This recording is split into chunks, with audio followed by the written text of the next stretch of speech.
Hello everyone. இப்போ நம்ம எக்ஸல்ல auto fill பற்றி பார்க்கலாம். அதுக்கு முன்னாடி யாராவது சப்ஸ்கிரைப் பண்ணலன்னா சப்ஸ்கிரைப் பண்ணிக்கோங்க. ஆல் நோட்டிஃபிகேஷன்ஸ் எனேபிள் பண்ணிக்கோங்க. லைக் அண்ட் ஷேர் பண்ணுங்கள். ஃபார் எக்ஸாம்பிள் இப்போ இந்த சீரியல் நம்பர் 1, 2 இருக்குது. அதை செலக்ட் பண்ணிவிட்டு ஆட்டோ ஃபில் ஹேண்டில் இப்படி ட்ராக் பண்ணுறதுக்கு பதிலாக equal to row function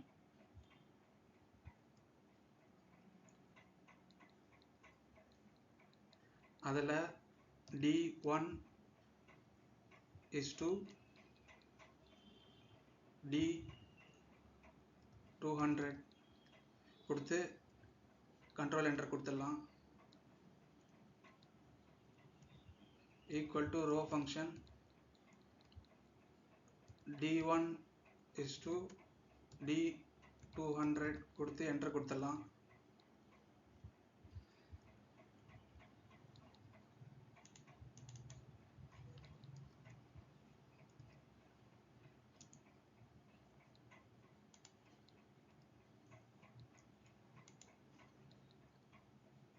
equal to row function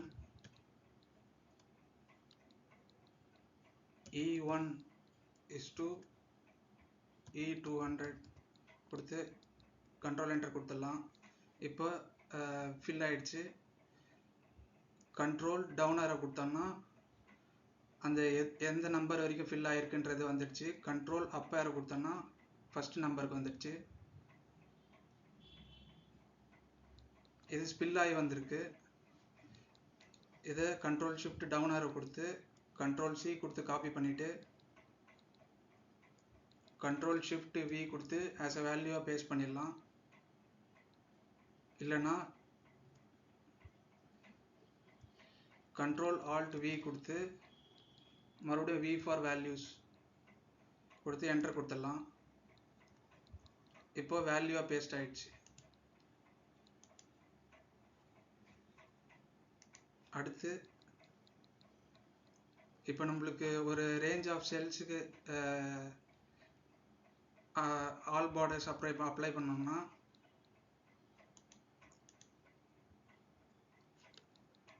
இந்த நேம் பாக்ஸில் போயிட்டு B1 is to B2000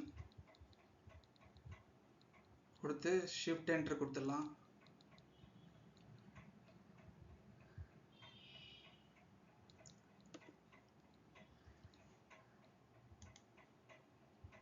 sorry, C1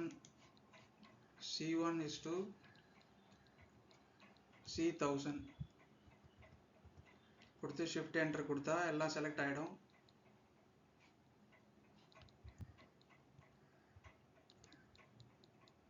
Alt F3 கொடுத்து நேம் பாக்ஸ் செலக்ட் ஆகிடும்.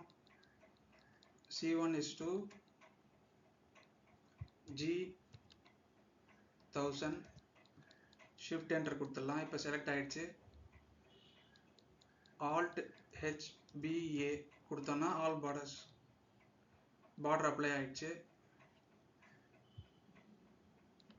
எண்டு கீ கொடுத்து டவுன் ஆரோ கொடுத்தோன்னா அந்த எண்டுக்கு வந்துடும். மறுபடியும் எண்டு கீ கொடுத்து அப் ஆரோ கொடுத்தோன்னா அந்த ஃபஸ்ட்டு ரோவுக்கு வந்துடும்.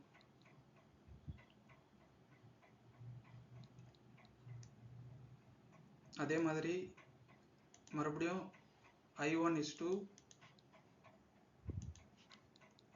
to M2000 கொடுத்து ஷிஃப்ட் என்டர் கொடுத்தோம்னா செலக்ட் ஆகிடுச்சு. Alt HBA கொடுத்தோடனே பார்டர் ஃபில் ஆகிடுச்சு.